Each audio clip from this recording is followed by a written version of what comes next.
नाम ट्रम्प साहब की विजिट के दौरान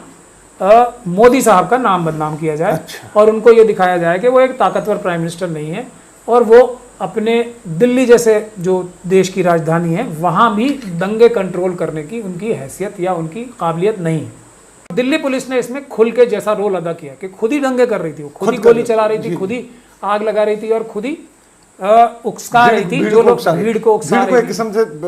गाइड करके आग लगवा रही थी, मर्डर्स करा रही थी, खुद भी गोली चला रही थी। वन साइडेड इन्वेस्टिगेशन इस तरह की जा रही है कि जितने भी कंप्लेंट मुस्लिम्स ने की है, जी जी, मुस्लिम कम्युनिटी वालों, उसको अगर कोई बाय नेम कंप्लेंट करना चाह रहा है तो पुलिस वालों ने भगा दिया।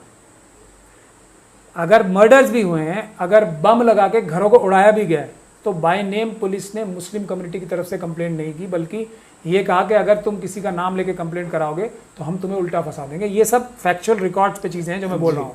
जी, ऐसी बहुत सारी कंप्लेंट्स हैं जिसमें बीजेपी के अफसर जो ऑफिस बेयरर्स हैं, आरएसएस के ऑफिस बेयरर्स हैं, पुलिस के ऑफिसर्स हैं,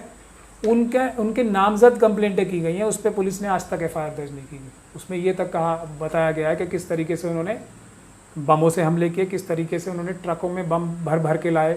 और किस तरीके से आग लगाई और किस तरीके से ऑर्गेनाइज तरीके से सारे जो हमले किए हैं वो कराए। यहाँ तक हुआ है कि एक 85 साल की महिला को भी जिंदा जला दिया गया लूटपाट करते हुए लोगों। इतनी और मस्जिदें और दरगाहें तो कितनी जलाई गई हैं वो सब लोगों ने देखा ही।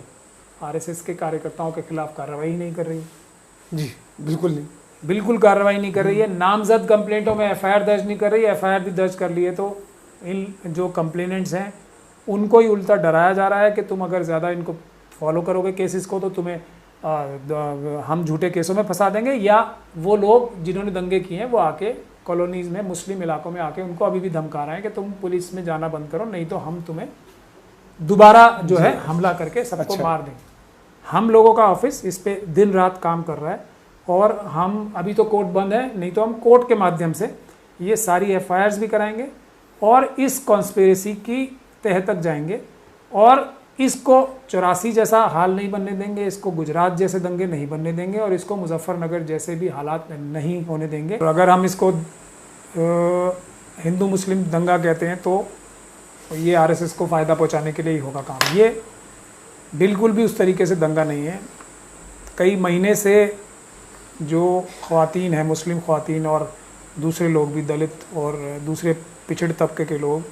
सीए एनआरसी के ख़िलाफ़ पीसफुल प्रोटेस्ट पूरे मुल्क में कर रहे थे और बिल्कुल शांतिपूर्ण तरीके से हो रहे थे। उसके अलावा ये भी देखा गया कि जो आरएसएस है वो दिल्ली में इलेक्शन भी हार गई, बीजेपी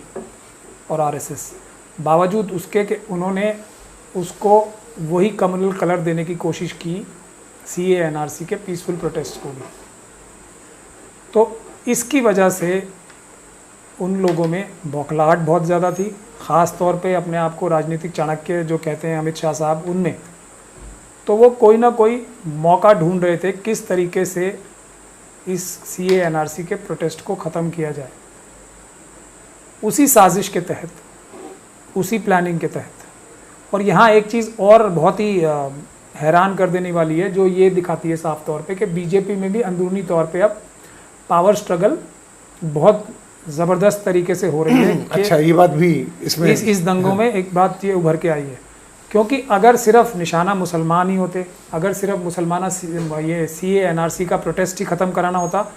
तो ये जो आरएसएस और भारतीय जनता पार्टी के लीडरों ने बाकायदा ऑर्गेनाइज करके जो हमले किए हैं ये सीए एनआरसी के प्रोटेस्ट के ऊपर, जो कि पीसफुल प्रोटेस्ट महिलाओं और बच्चों द्वारा चल रहे थे, तो उसकी टाइमिंग ये नहीं होती कि जब ट्रम्प साहब की विजिट चल रही है जी, 2-4 दिन रुक के भी ये हमले हो सकते पुलिस की मदद से, क्योंकि ये खुले आम दिल्ली पुलिस की मदद से हुए हैं। दिल्ली पुलिस में जो करप्ट ऑफिसर्स हैं और जो अपने राजनीतिक आकाओं के लिए क्रिमिनल एक्टिविटीज़ तर्क करने तक से गुरेज नहीं करेंगे, इस तरह के ऑफिसर तो 2 दिन बाद भी मौजूद रहते हैं। जी जी, वो जो आरएसएस बीजेपी के जो लीडरान हैं, जिसमें कपिल मिश्रा साहब हैं, जिसमें मिस्टर ठाकुर हैं, ये ठाकुर हैं, या जिसमें बहुत सारे नाम जो जमुना पार के और नंद किशोर गुर्जर हैं, जी जी, एमएलए जो लोनी के हैं, या दूसरे जो लोकल लीडर्स भी हैं बीजेपी के, जो इलेक्शन आ गए, जगदीश प्रधान है उसमें, एक नेगी भी हैं, जो ये सब तरह के जो लीडर थे ये 2-4 दिन बाद भी वहीं रहते। तो ये जो पुलिस की मदद से हमला कराना था वो 2-4 दिन बाद भी, ट्रम्प साहब की विजिट के बाद भी हो सकता था,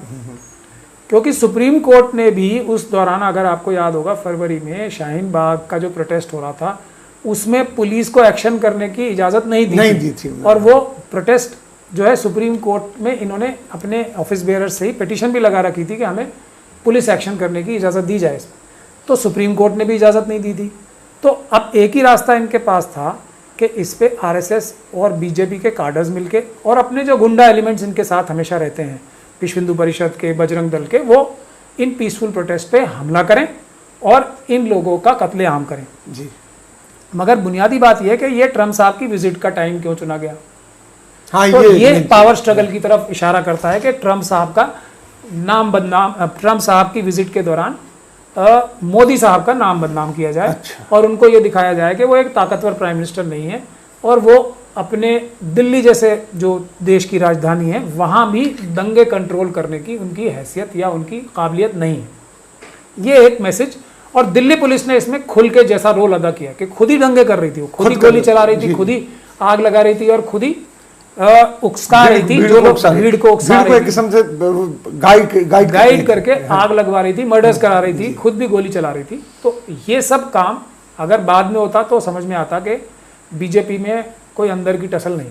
और प्रधानमंत्री को कोई बदनाम करने की कोशिश नहीं कर रहा, मगर ऐसा तो हुआ नहीं। अब हम इस मुद्दे पे आते हैं कि अब किस तरीके से जो आरएसएस का दूसरा एजेंडा है कि इसको क्रश किया जाए, मुसलमानों की आवाज़ को, खास तौर पे संविधान बचाने के लिए जब मुसलमान उठ खड़े हुए और मुस्लिम है, जिसको आपने भी लीड किया था, संविधान बचाने के लिए, हम सब ने संविधान बचाने के लिए ये कैंपेन लीड कर रहे थे। जामा मस्जिद पे भी गए, जामा मस्जिद पे भी गए और सभी जितने भी शाहीन बाग के जितने पूरे देश में प्रोटेस्ट हुए, जी, उसमें मैं गया और मुझे ज़्यादातर प्रोटेस्ट में वहाँ का लीगल एडवाइज़र भी चुना गया यूनानिमसली। तो ये जो प्रोटेस्ट पहली बार ऐसा फिनोमिनन हुआ कि बाबा साहब डॉक्टर भीमराव अंबेडकर का फोटो लगा के मुस्लिम महिलाओं ने संविधान बचाने की बात की। बिल्कुल जी। इससे आरएसएस जो है बिल्कुल बौखला गई थी, तो उन्होंने हमला तो करना ही था इस पर, और कत्लेआम मुसलमानों का और मुस्लिम महिलाओं का ख़ास तौर पे करना ही था। तो वो उन्होंने किया और दिल्ली पुलिस के जो भ्रष्ट अधिकारी हैं, जिसमें DCP north east mister Surya भी हैं, जिनकी कपिल मिश्रा के साथ तस्वीरें खड़े हुए जब वो प्रोवोकेटिव स्पीचेस दे रहे थे, वो आई। मगर अब किस तरीके से कोविड वायरस की लॉकडाउन के दौरान बाकी सब क्राइम पे से पुलिस ने काम करना बंद कर दिया था पूरी दिल्ली में, लेकिन